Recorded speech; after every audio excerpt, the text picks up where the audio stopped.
Salam alaikum, everyone. Hello and welcome to this live Q&A with Dr. Francesca. Salam to you, Dr. Francesca.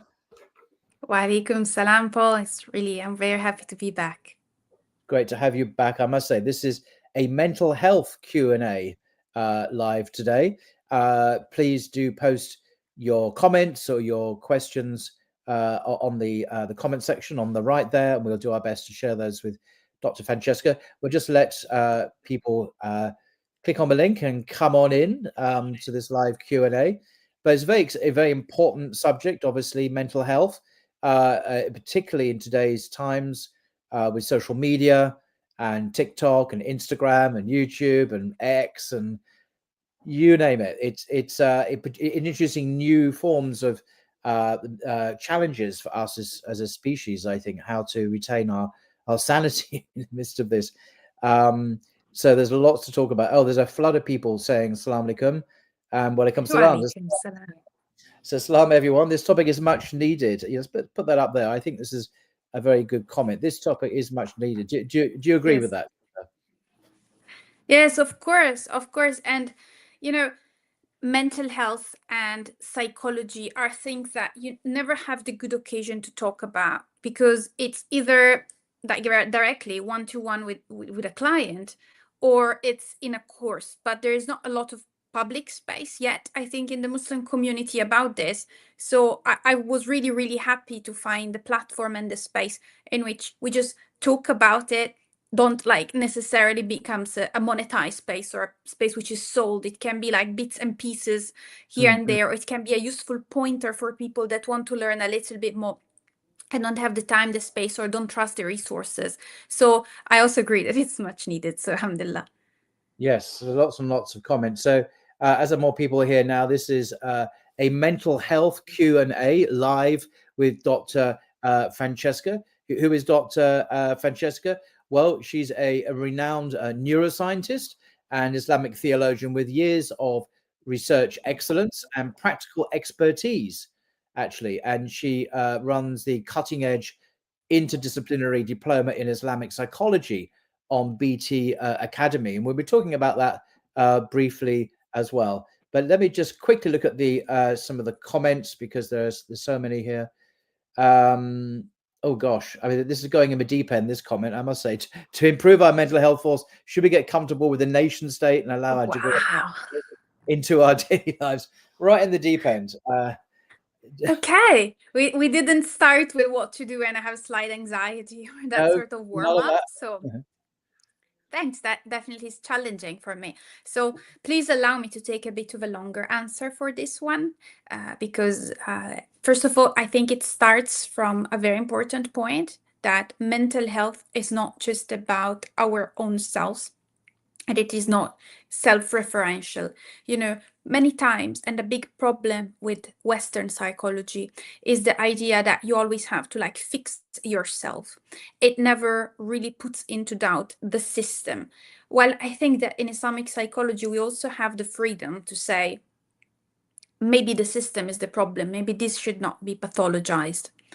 And I think this fits into the modern state because the development that we're seeing of the nation state in many cases are deeply concerning.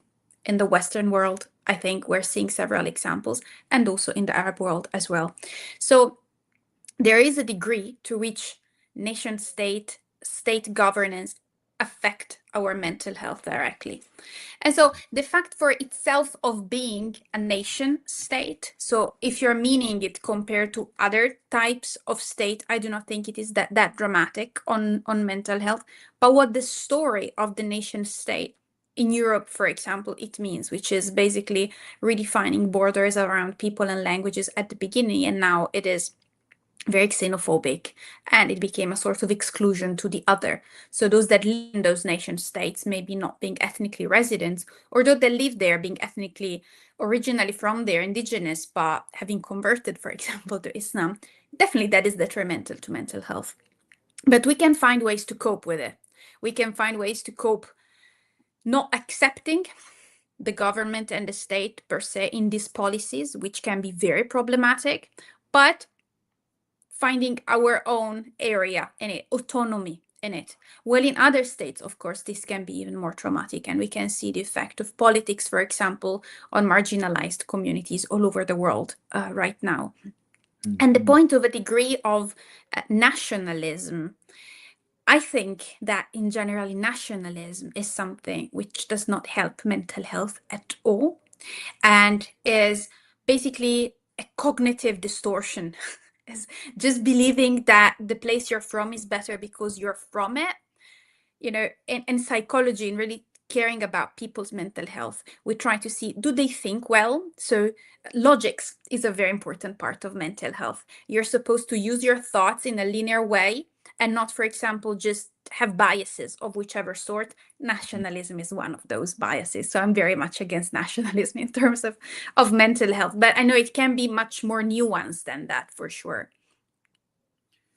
There's another question here. Someone facing mental health issues, connecting with Allah and sharing your thoughts and problems in dua is the best way to get rid of overthinking and maintain mental health. Yes, yes, definitely, definitely. We know, and this is something which is well known nowadays, and nobody basically, except a couple extreme atheists, put this into doubt, that spirituality is one of the strongest protective factors for mental health. Nobody has a doubt about it. But sometimes these spiritual tools might not be helpful to someone if they are blocked on a spiritual level. So many times in the Muslim community, when someone is going through something really hard, we tell them correctly things such as trust in Allah, or make dua and these things. For most people, this is going to work. But for some people, this is not going to work for psychological reason, not because their faith is weak. Yeah, and sometimes people get very much disappointed if they're making dua, but they feel that they're still not getting better. It's because that acts on a spiritual way, but sometimes the problem might not be just spiritual. There might be also other problems, sometimes even a physical problem. And we know how much, for example, brain biology is really a major part of our psychology. So just praying this away is sometimes not enough. Yeah. So it is a very complicated matter too in this regard. Okay. I have mental health mother. I have mental health mother who I struggle to deal with, but I don't have much funds for therapists. Any advice? Okay, if this is a mental health matter that you struggle to deal with, well,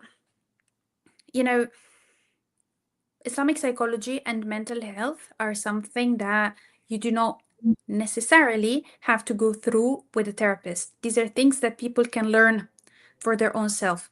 And I believe that the basic psychological knowledge is actually a life skill. Everyone should have a decent amount of psychological knowledge.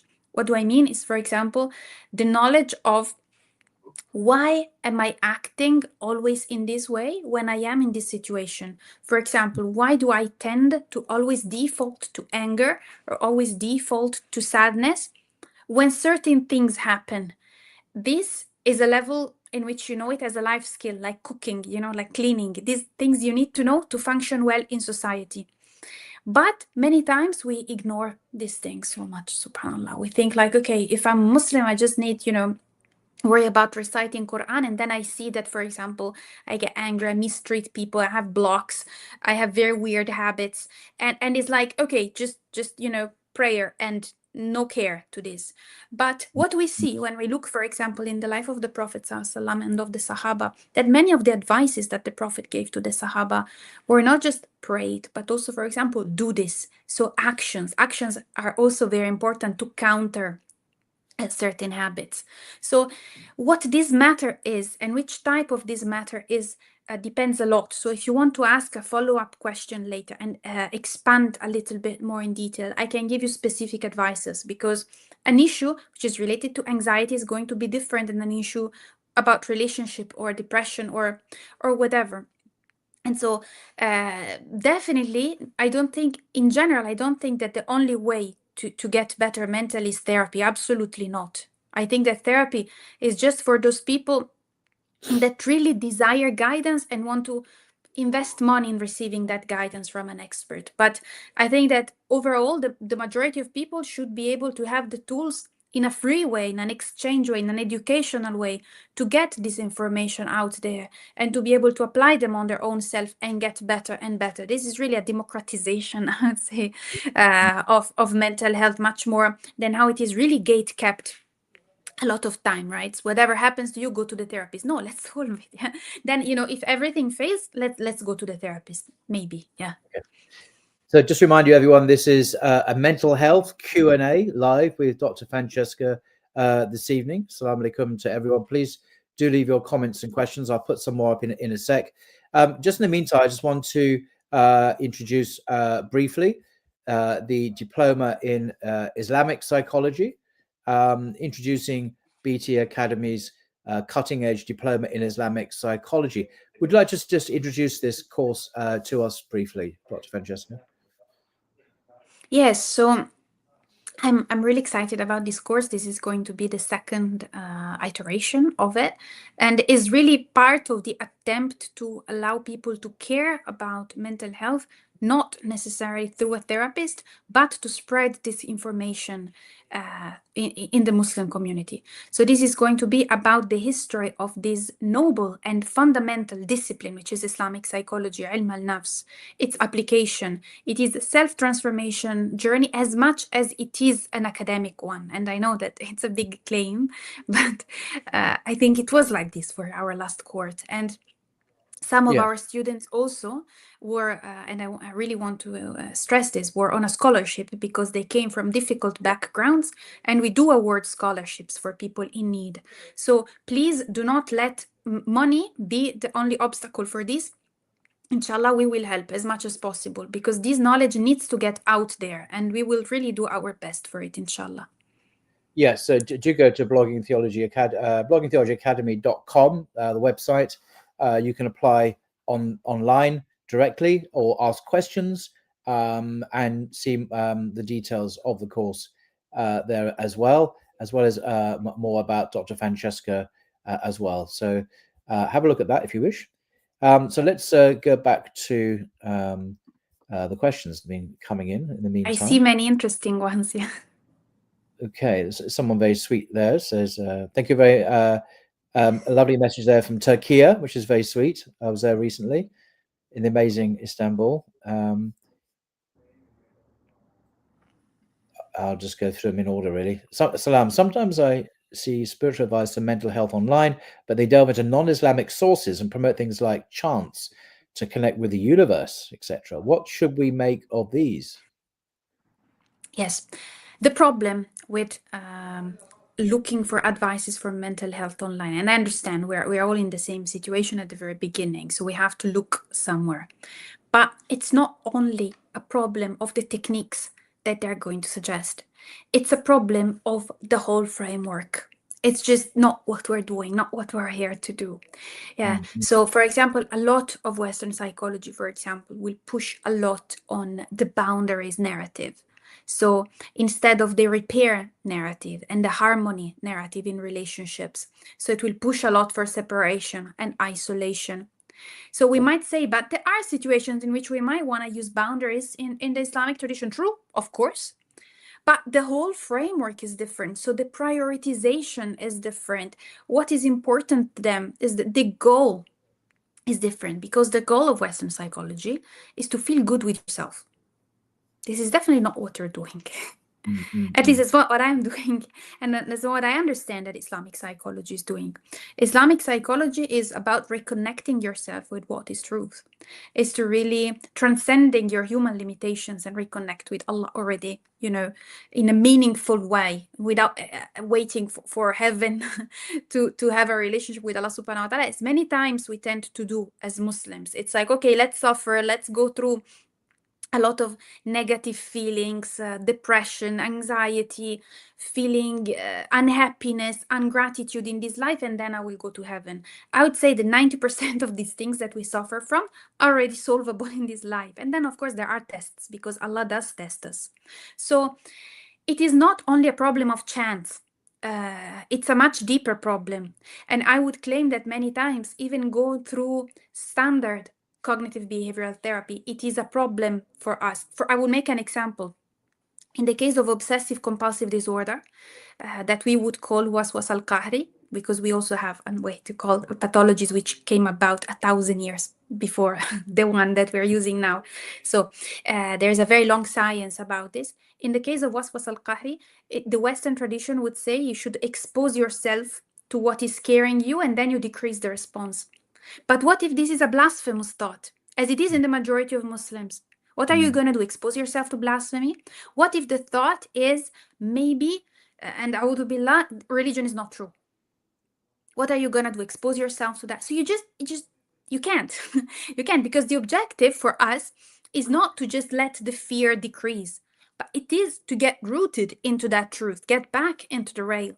So it is very problematic what we find about mental health online, because their definition of mental, their definition of health are different, and everything that comes around. Because we do not think that we call it mental health because we're speaking English, but it's much deeper than that. It's inner health. So it's the sister of medicine, what we're doing, basically. Yeah. That's outside, we do inside. And the really genius of the Islamic psychology tradition, like Ibn Sina, practice both. So these are the sister knowledges, yeah, medicine and psychology in the Islamic tradition, to promote health inside and outside. So it's not about mental at all. Gosh. Okay, there's another question. I really tried to be on the right path, but sometimes Satan misguided and manipulated with my mind, and I get myself out of track. So how to deal with these things? That's a good question. Yes, thanks. This is a very deep question, and this is part and parcel of the human experience. But what I would do, and my first step in when a person comes to me in my practice and tells me, look, I always make mistakes over and over again, and I'm really tired, is to understand their sort of thinking pattern. Are there errors in the way they're thinking?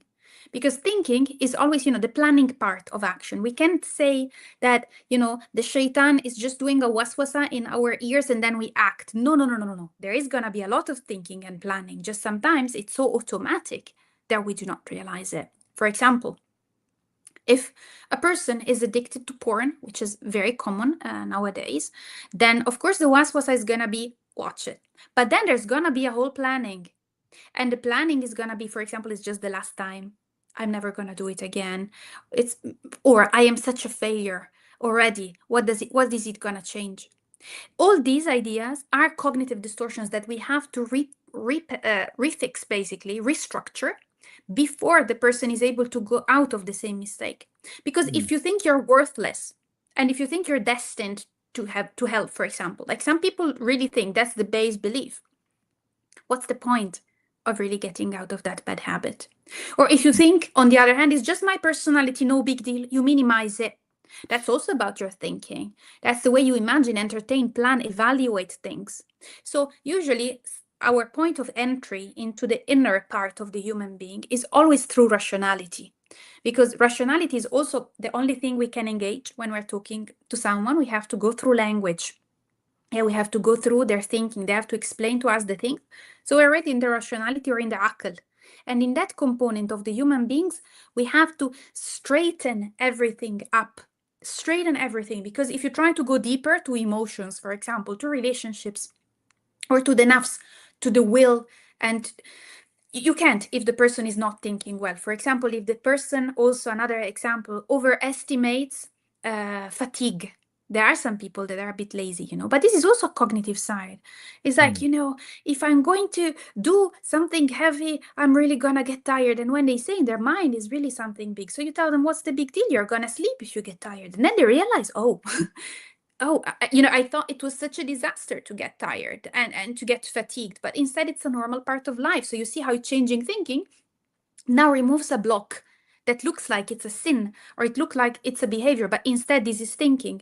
So you have to be really sure at what problem is the path that you see you're taking. What is the level, so you can fix it, inshallah. Thank you very much. So this is the mental health Q&A live with Dr. Francesca on Blogging Theology Academy. Please do post your comments or your questions. We're going through them as best we can in order as they appear on the comments. Just quickly mention again the diploma in, here we go, Islamic psychology, BT Academy's cutting edge diploma in Islamic psychology. Become a pioneer in Islamic psychology and aesthetics with renowned neuroscientist and theologian, Dr. Francesca. So you're already running a very successful course, the first one on Blogging Theology Academy, and there's another one beginning in January. Is that right? Yes, correct. We're starting directly after the holiday season. So about the 11th of January is going to be the first class. And I think that the deadline for applying is the 31st December or something like that. So very soon, inshallah. I'm really looking forward to start the next course. Yeah, that's been hugely successful, very, very popular. There is a limited availability of scholarships. So if you can't afford the fees, that's not necessarily a barrier, but do complete the application form online at bloggingtheologyacademy.com, and we'll take it from there. So let's have a look at some other, gosh, there's so many questions are so interesting.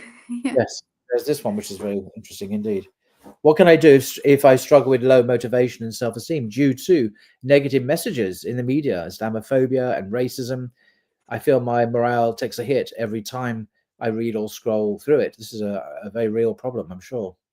Yes, and you're right to feel like this. Yeah, that's how one should feel when they're exposed to those things. Of course, the morale takes a hit. I understand, and that's why we also have to shield ourselves a little bit from those things. So I think that nowadays it really became the default to live on social media. That's not normal. That's not healthy, and that's very harmful. There are now coming up neuroscience studies that are showing how basically daily usage of social media, especially in the form of a short form video, so Reels or TikTok, restructures the brain. And this is very scary because you can say sometimes, okay, there's a functional change in the brain. So for example, an area becomes more active, less active. It's a big deal, but structurally, this really means that the synapses are organizing themselves differently in ways and areas that I'm not going to get too technical, but it's not the way you want to see your brain becoming. Yeah. So the healthy use of social media, unless you work with it, is about 0. I would say maximum 30 minutes a day, definitely, and try to leave the weekend out of it. This is a quantity which is not seen to correlate with problems in the brain. Something beyond that changes you. And of course, we know it changes you, it changes our experience. If we scroll an hour when we wake up in the morning, many people start their day scrolling. That's a disaster because you have now set your brain, because when I talk about Islamic psychology, people expect I talk a lot about religion, but we start from the body in Islamic psychology. So it's first body. If you're having a problem in the body, you can't psychologize it, you can't spiritualize it. It's a body problem. So if you're starting your day scrolling, it's a body problem, because you're messing up your hormones. The light from the phone messes you up. You're setting also a set of circuits that tell you, hey, there is an emergency. Hey, people are suffering. Hey, everything is bad. Or hey, everyone is beautiful, but not you. Depends which type of content you consume. But it's never positive things. When do you see online a consistent narrative of uplifting things? Even religious content is not uplifting on social media most of the times, because it thrives on rage, and it thrives on confrontation and on comments, and it's very rare. Maybe in 100 reels you're gonna find one that uplifts you, but is it really worth the pain? So that's a problem as well. Gosh, yeah, thank you for that. Okay, as a follow-up, my mother had BPD. I'm not sure what that is. I don't know. How to help her in an Islamic way? Sorry, any thoughts? Yes. Oh, wow. This is a complicated situation. So BPD stands for bipolar disorder, and it's a personality disorder. Personality disorders are usually a bit trickier than mental health simple disorders because they affect the whole personality. So they're quite pervasive as things that we go through. And bipolar, it is basically at the bottom of it, there is a very strong fear of abandonment.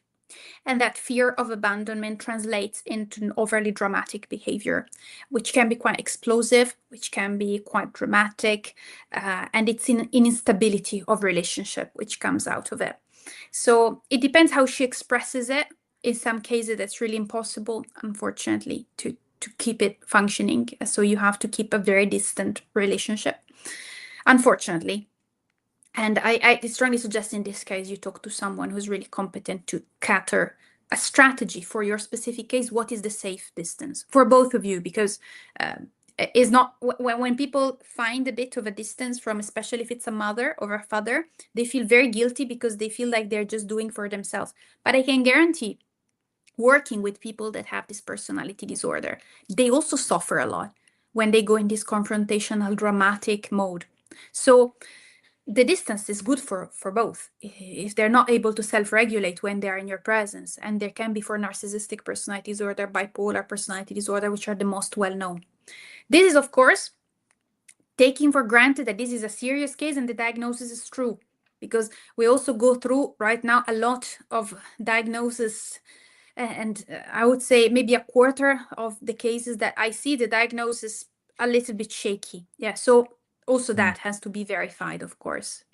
And may Allah support you, of course. Inshallah. Yeah. So there's a couple of comments here from the same person, from Islamic Philosophy 7. I became aware of my heartbeat, and if I think a beat is missing, I panic, my heart rate spikes, and that only makes me feel like something is wrong. And also, immediately underneath that, they've written they feel derealization and depersonalization, as if everything around them is fake. They had to pinch themselves to remind them that this isn't a dream. Very interesting. Yeah. Well, this can be many things. The simplest it can be, but not necessarily is the truth, but the simplest it can be, this is just anxiety that went out of control.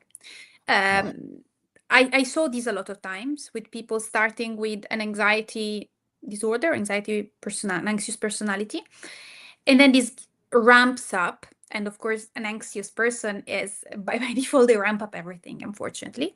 And it starts ramping up, and then it becomes, of course, also in the body, because anxiety is somatized immediately. Also for healthy people that don't have any disorder. When we're anxious, our heart beats as the human body, yeah. Mm-hmm. But in the mind of an anxious people, there is sort of a feedback loop. Yeah, it sort of amplifies it constantly, and then it becomes sometimes a panic attack, sometimes depersonalization, and derealization is just dysregulated anxiety. So all anxiety is just a loop, which is a good thing, because you just have to break the loop and the anxiety decreases. So you have to figure out what is the trigger that is causing you anxiety, what is the thought that then you think. For example, the trigger is being at work and people are asking me too many things. Fine. The thought that I have is, I can't do it. I can't do it. Okay. And then the consequence of that thought is, I will get fired. I will end up living homeless. All in my life will end. And then it just becomes either avoiding behavior, or it becomes a somatic loop. And you have to break it somewhere in the cycle. So either expose yourself to the triggers repeatedly, realizing that nothing is happening. Record that nothing happens when that thing that scares you is present, or work on the thought. And this is where all the cognitive distortions and the thinking and the logics really comes into place. Or work on the consequences, work on your imagination. Many people use their imagination against them. I don't know why. It's like, okay, I just imagine, for example, in the shower conversations, and all people attack me and I re-attack them back. And why? Why? We're not passive subjects of our thoughts. Sometimes we think, but truth is we can choose what to think about. Of course, it takes effort. But, if you're suffering, effort is good. So the only thing we cannot control at all of our thoughts is intrusive thoughts, and for example, I'm trying to concentrate on what Paul is telling me, and I think, but did I eat dinner or not? This is an intrusive thought. You take it, you throw it. It's normal to have many during the day. But the train of thought, you actually can control it. Many people don't believe that they can do it. Your imagination, whether you're now imagining a horrible scene in which all your sicknesses and things come true, or you're just imagining going for a walk, you can choose. Of course, it takes some practice, but I think that a lot of this is also taking back into our hands a big responsibility and realizing that many of these things that seem like huge disorders, grave, serious things are not. These are just mental habits that we have settled through the years. So they are perhaps the only way we can imagine thinking. But it is nothing that dramatic, really. Good, excellent. Another comment. I think we have to raise our mental health awareness. Almost just a few times I headed people talked about this interesting issue. What are some recommended tips to improve our mental health as a Muslim? Yes, so mental health thrives when the basics are met. And the basics, I mean the body, first of all. So you eat well, you sleep well, you exercise, and then your basics of normal functioning. So you have a productive life, things you do have a meaning. You have positive relationships and you cultivate relationship with people. You stimulate your intelligence. You study life through. You keep contact with your spirituality. You practice daily. That's the starting point. So if someone has a bad mental health and is not doing any of this, then of course do this immediately, even before addressing the problem, because many times it is just one of those. Then above this, I can't emphasize enough how much knowledge in Islam has a role of healing. So there are beautiful books written by our ulama for people to improve their psychology at all stages. So we have books by Ibn al-Qayyim about repeated sins, for example. Yeah. And so for the people that are really stuck in that stage, then we have books about the spiritual path. Then we have the books by Al-Ghazali about knowledge. So there is definitely this avenue which is not taken care at all in Western psychology. And knowledge also has the virtue that is constantly giving you new tools to face the situations that are difficult in your life. So you do not need the therapist to be like this oracle, that gives you wisdom. You search for it, because seeking knowledge is a duty on the believer. And also, lifelong. So if there is one advice I would give is this, and another advice would be to improve your character, because in ethics and in practicing manners, one discovers control. Yeah, I might be the person, that has really the rough answers. When someone asks something, I become really thorny and not pleasant, but I can train myself to be otherwise. So I can also train myself to not be anxious, maybe. Yeah. So this gives a lot of the thing that in the West they call self-esteem. Yeah. But this is working on yourself and seeing that we can change ourselves. We are just like a series of habits, and very few are the cases of an actual pathology, an actual disorder. Gosh, very interesting. Someone there thanking you for providing this information. A breath of fresh air. Indeed, it is. Another question. What about ADHD? Everyone's suffering from it. Yes. So ADHD is very controversial. First of all, because the research on it shows things that then are not really used in the diagnostic procedure and then are not really used in the therapy. It's very confusing, to be honest.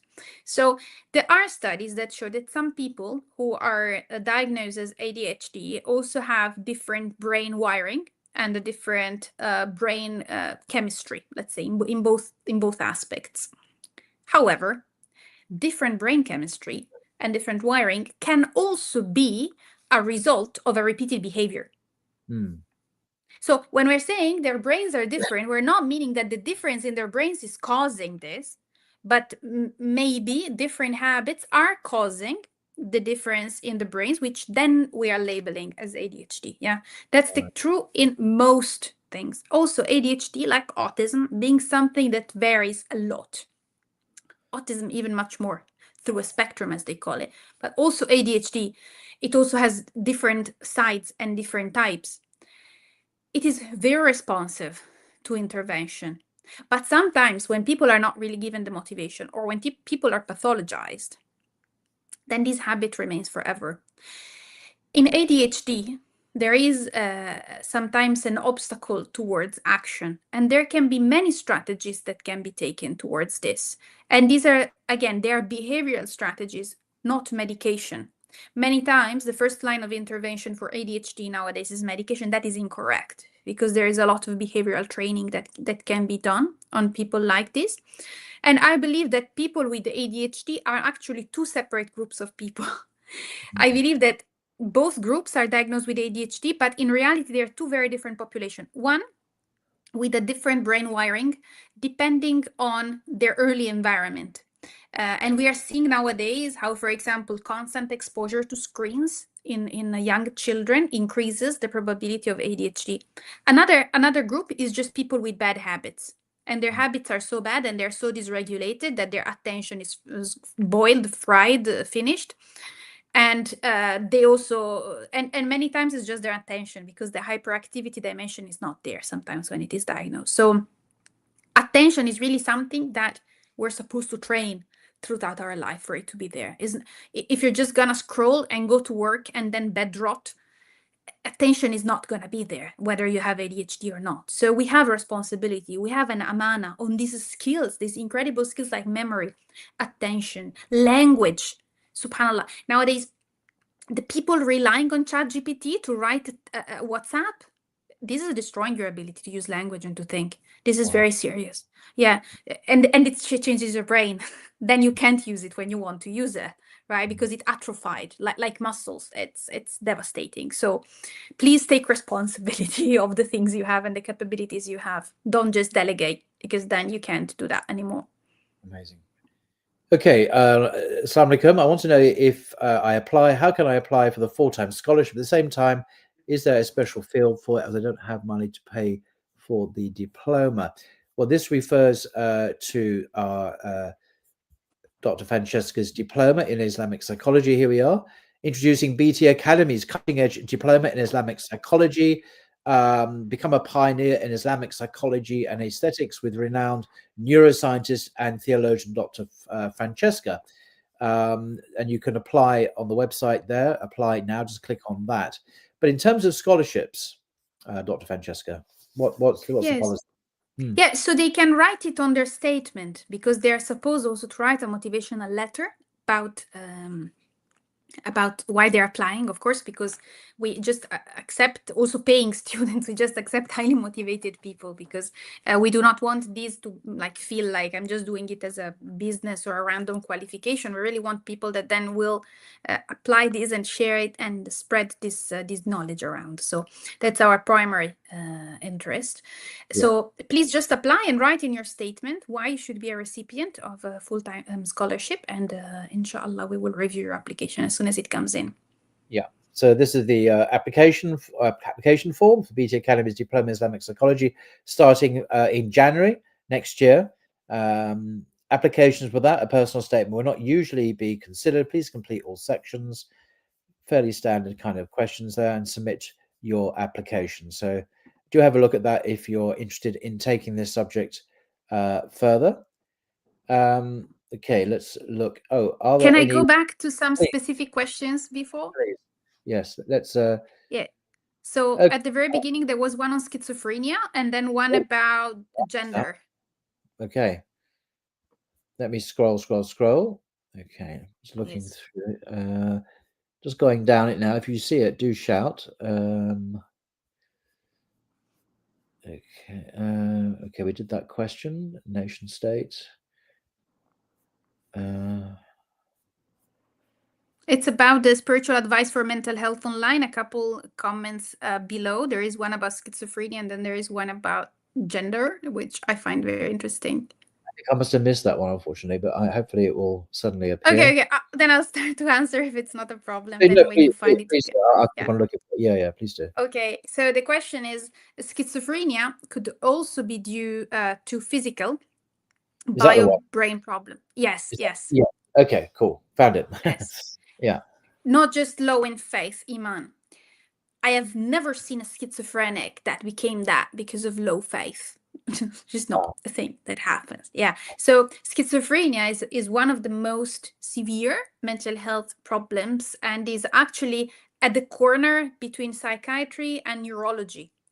There are this is a very strange problem, because basically you grow up, your child, you're normal, everything is fine. Then when you're between like 18 and 25, you drop in your cognitive abilities, you develop paranoia, hallucinations, and then it's really over. Yeah, there is not much that can be done.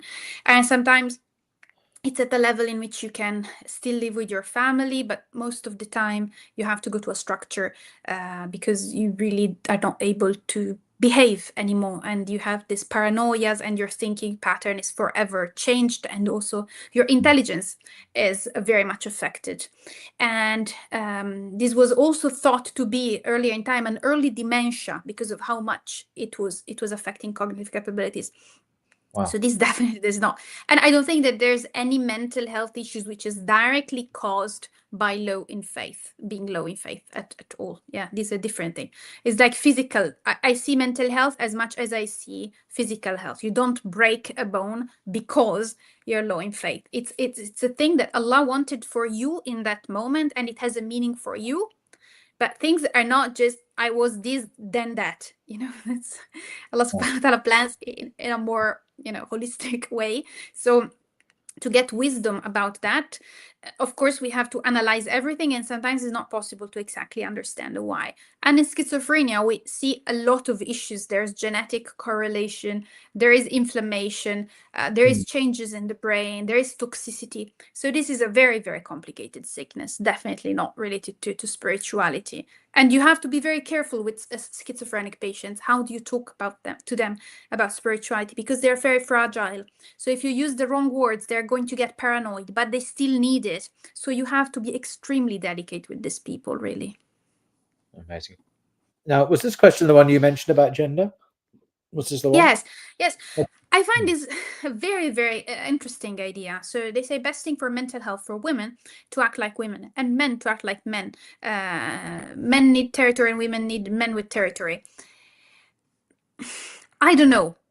What does it mean to be a woman? That I think nowadays there is not more controversial question that we can ask. Maybe one day we can do an episode, Paul, because I find it such an interesting topic, because definitely, being a man or a woman changes a lot your perception of the world, changes a lot how you perceive things bodily wise. And we know also the effect that hormones have on mental health. We know that, for example, men with higher testosterone do things, take choices differently than those with low testosterone. We know that women with premenstrual syndrome in specific moments choose differently than they would. So you can't deny that hormones alone play a role. Then what about the body? We have a different muscle mass, we look different. What about behavior? What about the social norms? But I think that the true Islamic understanding psychologically of gender is that we are quite alike, to be honest. And I know, I'm saying psychological. I'm not saying fiqh. To be honest, even in fiqh, the things that are different are not that many compared to the things that are equal. But when we look inward, it's more about you as a specific person. So what are your defects? What are your sins? There are many women that have defects of their heart, which might be traditionally thought as masculine, like arrogance, but these defects don't really have a gender. Or there are many men that might have defects that are feminine, like anxiety, but is this really feminine? Is this really are we gendering things that are just not meant to be gendered?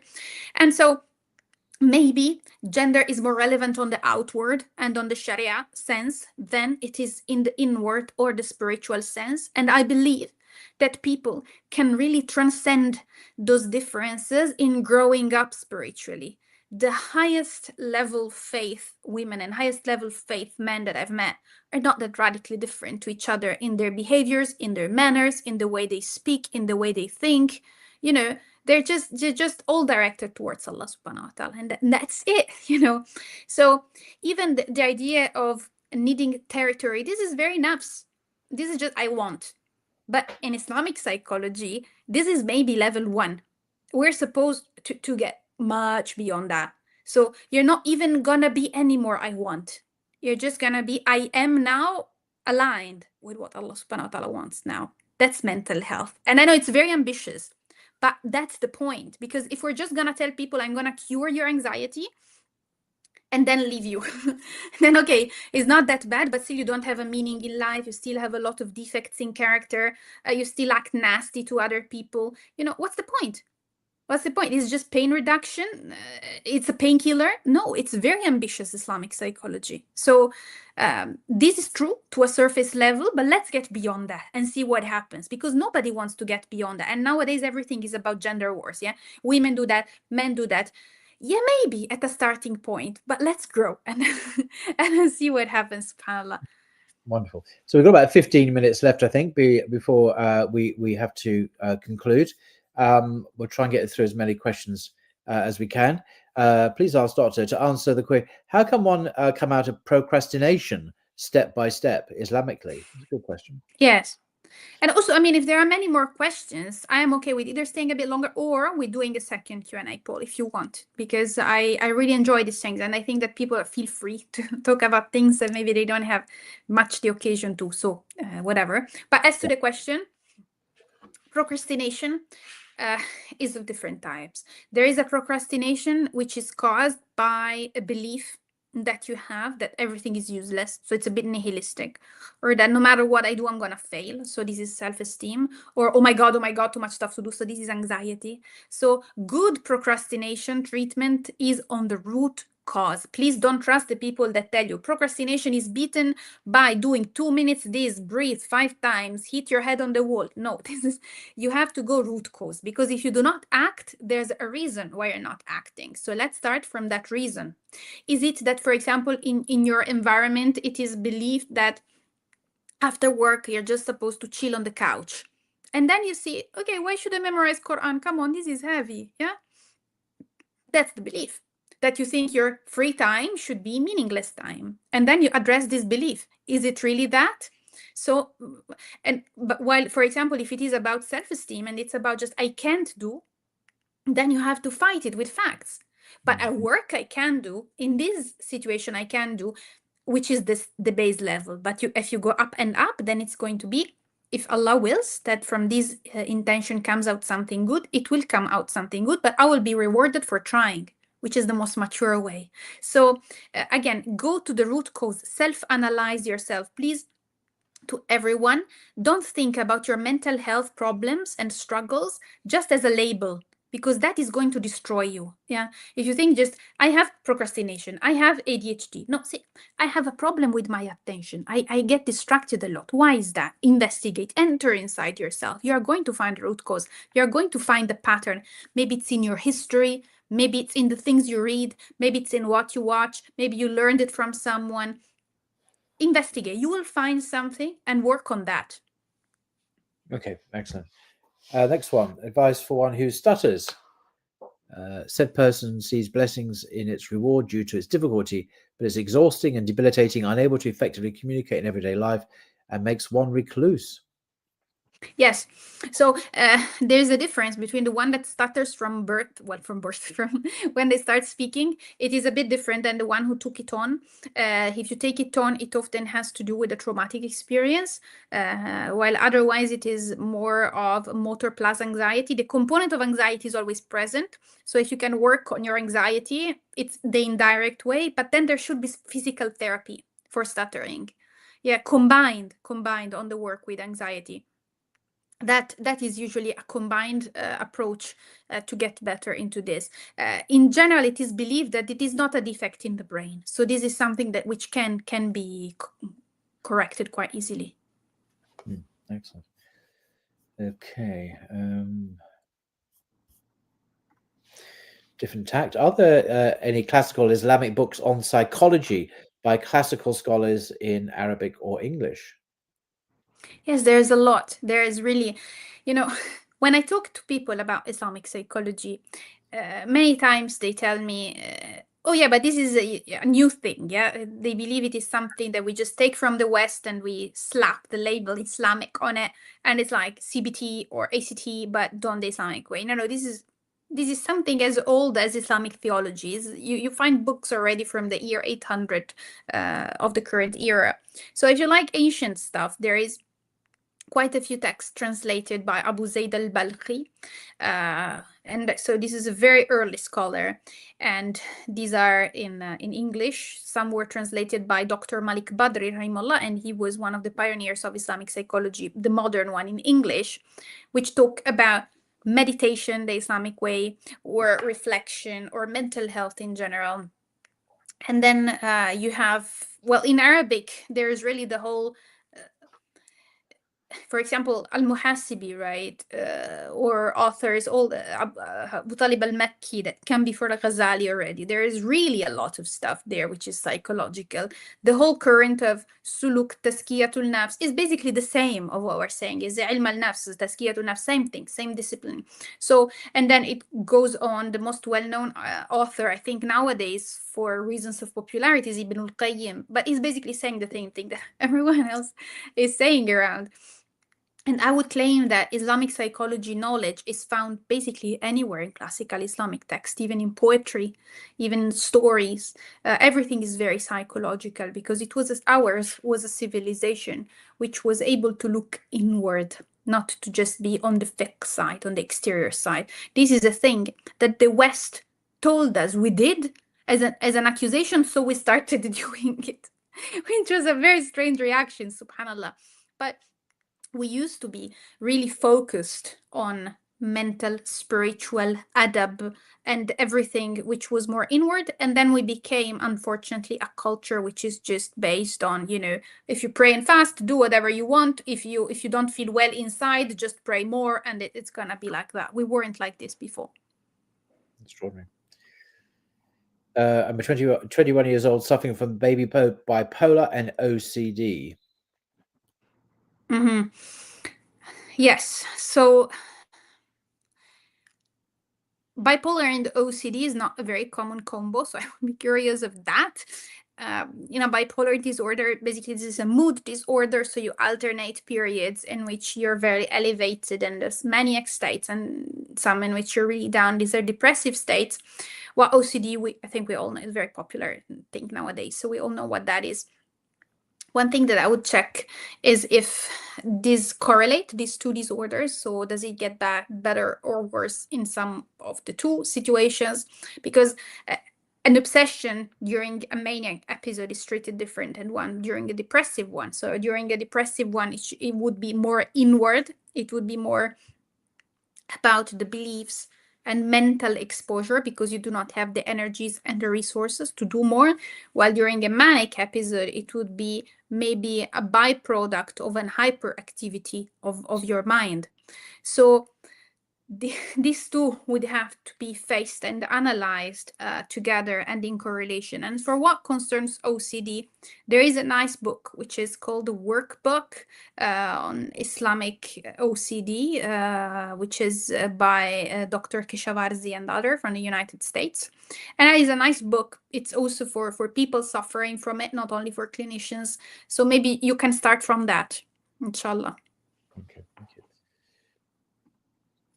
How do you deal with borderline personality disorder? Yes, a lot.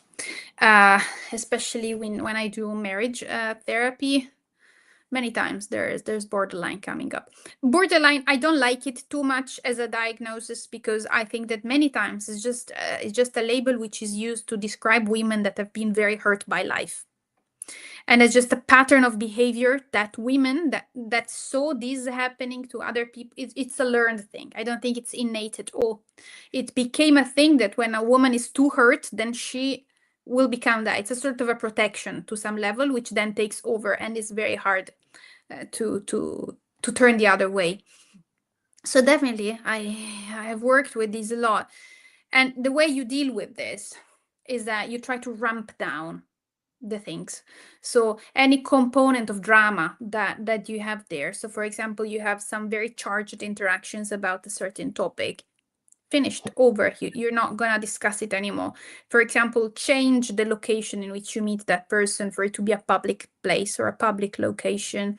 Or if they center their emotions about your specific role, for example, you I don't know, shopping with them or doing something, or some expectations, reduce the expectations.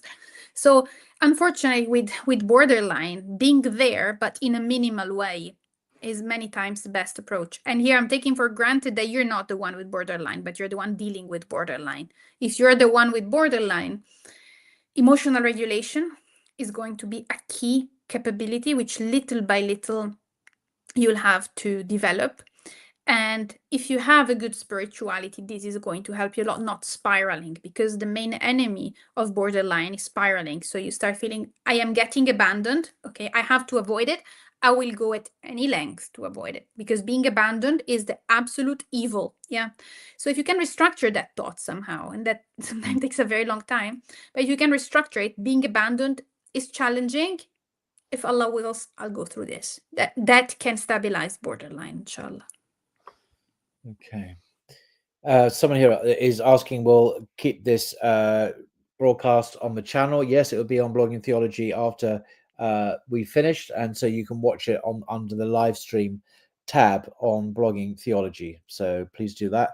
And this is the Mental Health Q&A live with Dr. Francesca. And I'll just mention, perhaps for the last time, the diploma in Islamic psychology, a course run by Dr. Francesca. Here we are, introducing BT Academy's cutting-edge diploma in Islamic psychology. Become a pioneer in Islamic psychology and aesthetics with renowned neuroscientist and theologian Dr. Francesca. So if you go to the bloggingtheologyacademy.com website, you can read about the diploma, what it's all about, and the fees. There are some limited number of scholarships available as well. Over 26 weeks, 2 terms of 13 weeks, starts on the 11th of January. You can apply for it on the application form on the channel as well. So do have a look at that, inshallah. And let's get back to some more questions while we have time. What about narcissist? What about those? Yeah, so yeah, this is a very challenging personality disorder for 2 reasons. The first reason is that everyone is a narcissist nowadays on Instagram and on social media. So as soon as, you know, it's overdiagnosed, yeah, and overlabeled. And the thing that people label as narcissism is not really narcissism. It's just people being really unpleasant and self-centered, which is not nearly as bad as narcissism. I hope you're not narcissist. If you are, please get care as fast as possible, because unfortunately, from an Islamic psychology perspective, this is the worst mental health issue. And one might say, why not? Is it not schizophrenia worse because you really go crazy? And we would say no, because, you know, the pen is lifted in fiqh from the one who really lost it. So you have to be very merciful and provide them care and provide them support and help them develop their own spirituality. But, you know, just they're gonna walk without an account. Not bad. So, but on the narcissistic side, they still understand and they still do what they do, which is basically, and the basic idea of narcissism is, since it's me, I'm better than you, so I deserve more, and I'm going to mistreat you, or not mistreat you, just do what I can to get what I want out of you, which incidentally sounds a lot like Shaitan does in the Quran. That's why it's not nice, because it's taking upon you a trait or a characteristic which is satanic, which we should never do, which is I am better than him. Very bad. So in narcissism, first, it also has a very low rate of people coming to therapy. And the very few times I've had narcissists come to therapy and really being motivated is either they had a near-death experience, in which they saw, okay, no, no, I can't meet Allah like this, really. And so they really went close to it. Or they had a psychedelics experience, which I'm not suggesting as a therapy method. They took it as like a recreational drug, and then they saw themselves from the outside and they were like, oh, that's not nice. Or similar extreme scenarios. It never happens that you're just narcissistic and you say, well, I'm not liking the way things are, and you go to the therapist. So please, if you do notice these traits in yourself or narcissism, look for help before it's too late, or really start reforming your own character from the beginning, because just the thought I am better than them that is not normal. So if anyone is listening and thought that was normal, it's not. Let's start from there. Inshallah, yeah. Gosh, okay. Dr. Francesca, this person would love to see you writing a book about the process of Islamic geniuses from an Islamic psychological perspective. Gosh. Well, I wrote a book, but it's in Italian, about some of my favorite Islamic geniuses. But yeah, unfortunately, I'm not big into translation yet, but inshallah one day. Another question. So how long should we go for? Another 10 minutes, Dr. Francesca? Yeah, no problem. No problem. Yeah, okay. This person says, I always think the worst of people in life for some reason. I can't help it. I don't want to, and I'm trying. Yes. Again, this is a habit. Yeah. So do not beat yourself hard for it, but also do not let it go easy. Something in the middle. Thinking the worst can come out of different scenarios. Either you just learned it. There are many cultures, unfortunately, even Muslim cultures, where you have to think bad or you are like stupid. Yeah. So it's seen as a sign of being naive not to think bad. Maybe that's your case. Be aware. Yeah. Or it can be, I really got a very bad experience once, and now I have to be on my own defense. In this case, Allah is the best of your protectors. Do not disobey him in thinking badly about people. That's going to be your key. So whatever that is, anyway, work also on the root, as always, yeah, as a main point. What you're going to have to do is the whole process that Al-Ghazali describes in his Kitab Al-Muraqaba wal-Muhasiba of the Ihya Ulumuddin, where he's basically saying every day you plan what you're going to do, you self-observe yourself, you change your behavior, you punish yourself if you do not do it well, you reward yourself if you did it well. Be aware, be present, don't let things go autonomously, don't do things because of automations. Repeat. And he describes it quite well. It's a whole loop. It's basically 6 steps. You're supposed to do this every day, and then habits change. And can I choose one question from above? Even if you don't put it up, it's okay. There was a person that was saying that they had very severe health anxiety, and they wrote many comments about this. So I could read through, and anyway, for that person, health anxiety is basically hypochondria. Sometimes it is also called. It's basically this situation that whenever your body gives any signal, it's like, I'm going to die. It's cancer. Or whenever you hear someone saying pneumonia, you think, I have it. Try to reflect. And this is going to be both. A part of it is going to be the exact same thing I said about anxiety. Do that. Another part of it is more serious, because this has to do with fear of death. Why are you afraid of death? Why? Worst case that happens is you die. It's not that bad. Eventually, it's not that bad. And if anyone following is at a point in which the idea of them dying is so dramatic, it caused them anxiety and it caused them their heart, this is not normal. This is not healthy. Death is something which in Islamic tradition, we should remember every day as a sobering thought that recenters us. It's like, yes, all these pleasures, all these things that we seek, I don't know, the overconsumption core, and you see these TikToks and the 50 shades of nail polish and all this trash is going to be finished. So what are you struggling for? And the Quran reminds us every page, what are you struggling for, basically? Why? You're gonna die. And so that is gonna recenter you to what remains, your actions, your intentions, also what you left behind, righteous children, knowledge. So recenter sickness and death around this. And if you see there's a block in it, then work on the block.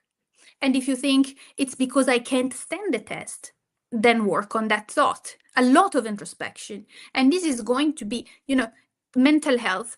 It is the most tailored process that you can do, because it really depends on you. There is no, and I'm trying to give advices based on the averages of the cases that I followed and what I have been taught by my teachers. But the reality is that I've never seen two OCDs or two anxieties that were really the same. Then you excavate, you go further, and you find completely different things. Two people might be anxious, one because they lost their father when they were really small, the other because just went to a very high pressure environment. Nothing to do with each other. The thoughts behind it really don't matter. It starts from different circumstances. That's just how it is. So go at the cause of your roots, inshallah. I wasn't able to find that comment, and there's quite a few of them now, so it's difficult to find a needle in the haystack, but I'm glad you addressed it nonetheless. This is an earlier one, doctor from, oh no, hang on, I'm from Kashmir. I've been diagnosed with severe OCD and depressive disorder. Took him 11 years to recognize that they were ill. Due to this, I lost my carer or career, I'm not sure. Career. Yeah, I'm very sorry. Here you have to understand which one is the first and which one came later. Many times OCD demotivates you from life because you start having OCD and you start avoiding things because they can cause your OCD. Avoiding, withdrawing disrupts your brain receptors for example, dopamine, among many other things. So you don't feel pleasure anymore because it's all hijacked by the OCD. So you develop depression. If that's the case, which is very often, first start treating the depression by the basics, which we talked about before. Do the basics. I know it's very hard, but without those, we can't function. Then treat the OCD. If it is a physical OCD, through exposure, that is good. Also in the Islamic tradition, we did this. If it is a religious OCD, you can find these online if you look for classical Islamic psychology methods for OCD, waswasa al-qahri. There's a million ways. But please start from the basics, start from the depression, motivate yourself that little bit that is enough to do those, and then work on these other aspects. Find the root in your case. And then there's going to be also a lot of retraining, and a lot of the healing for OCD is accepting the sufferance. Then it makes it disappear. It is a very strange disorder. Once you accept, fine, I can live all my life with this, finished, I'm going to live anyway, then it goes away, which is really tricky. Good. On a completely different subject, what's the time schedule for the diploma? Is it on weekends or other ways, and what time? So it's going to be Sundays, 5 p.m. Rome. So it's going to be in the morning for those in the US of Sundays, in the afternoons for those that are in Europe, and in the evenings for those that are in the Gulf and those areas. So hopefully it's a time that can work for everyone, except, I'm sorry, Australians, for your situation. Yeah, I'm sorry. I just could not find a better time for. I know. Do you answer students on the diploma course? Oh, yes, a lot. Actually, we have a WhatsApp group, which is the most lively group, as Paul also knows. For the court, we write each other busy daily. There's questions and so on. And I also offer office hours. And that's, why we take limited amount of students, because I really want to know my students and to take care also of their ideas and to make sure that they understand what I'm talking about. So there's also Q&A at the end of each class. We go over time for Q&A. So yeah, there's, inshallah, as much of a learning experience as complete as I really can offer. Absolutely. Yes, extremely lively WhatsApp group. I've never seen something. It's amazing. So we've got a few minutes left, perhaps. Are there any questions there, Dr. Francesca, you wanted to address? Yes, let me have a look.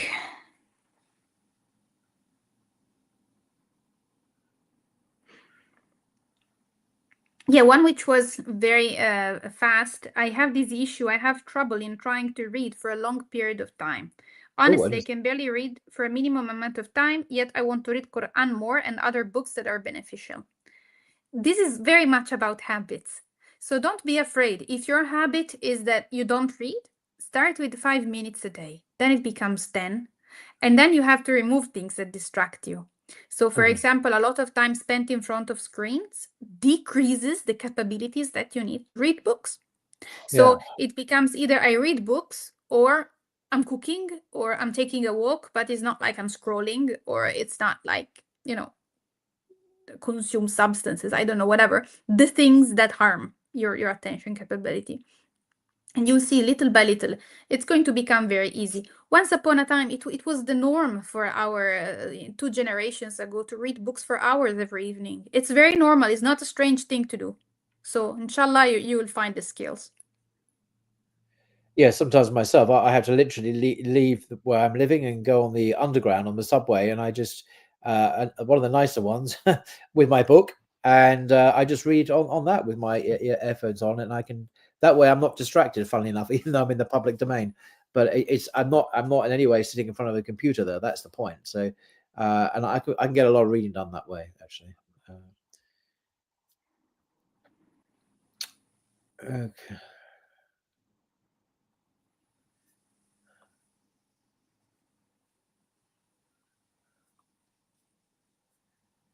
So, any final questions, folks, in the last few moments? That would be good. The Victoria line. Actually, no, it's the Elizabethan line. It's a new line, so it's quite a nice, classy line, and it goes pretty much east and west through London. And during the day, when it goes east, it goes to the countryside. So that's kind of a nice backdrop as well. I recommend it for reading books. But also read at home as well, though. I'm not just on the underground. Yeah, I have to stop myself from reading, to be honest. It's been a lifelong passion of mine. The genre changed through life, as I believe also for you, Paul, but yeah, it's a good addiction, let's say. Oh yes, yes, yes, yes, yes.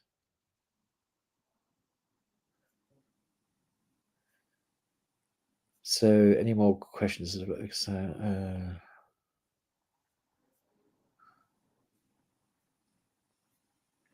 There's a question about supplements, which I find very interesting. Are there any supplements to enhance brain performance? God. Oh yes, I saw I that. love Yeah. this question. Yeah. Go for it. Mostly supplements that you take do not pass through the blood-brain barrier. So, no. But there are many things that you can do to improve your brain performance, which is not necessarily psychology. Yeah, but brain is important for psychology and mental and everything else. So, adequate light exposure does wonders for mood. And I'm talking about sunlight, especially those of us in Europe and in places where in winter there's not a lot of sun. That really impacts mood, and that's really directly to the brain, and that directly eyes goes inside the brain, and then mood regulation, hormonal production, a lot of things, weight fluctuation. So please take adequate amount of sunlight every day. If you do not have that, do phototherapy. So you flash yourself with 10,000 lux at least light in the morning first thing. Do not use bright lights, blue lights in the evening. That helps the brain a lot. Another thing that passes through the blood-brain barrier is the effects of sports. We need muscles, we need fat, so your body mass has to be correct. You don't have to be too fat, of course. That's also not a sunnah for brain health, because that makes worse many other things. Also on the brain goes the effect of which types of food do you eat. So for example, a lot of soda, a lot of sugars impacts the dopamine and several other chemical receptors. So generally, instead of supplements for the brain, is that really optimize diet, optimize lifestyle, optimize sport, community, because also all these things, and positive interaction, complexity, and really engaging, training the brain. These are the things that work much more than outside substances, I would say. Okay, so just a final reminder to everyone that we're also mentioning tonight introducing BT Academy's cutting-edge diploma in Islamic psychology. Become a pioneer in Islamic psychology with renowned neuroscientist and theologian Dr. Francesca. Go to the bloggingtheologyacademy.com website. You can read all about it there, and you can read about our fees and the duration, 26 weeks, 2 terms of 13 weeks. Start date, January the 11th, and you can apply there directly, or you can ask questions. You don't have to apply. You can ask questions if you have anything further you want to ask about. But perhaps this might be a good time to draw to a close. Do you have any final words, Dr. Francesca?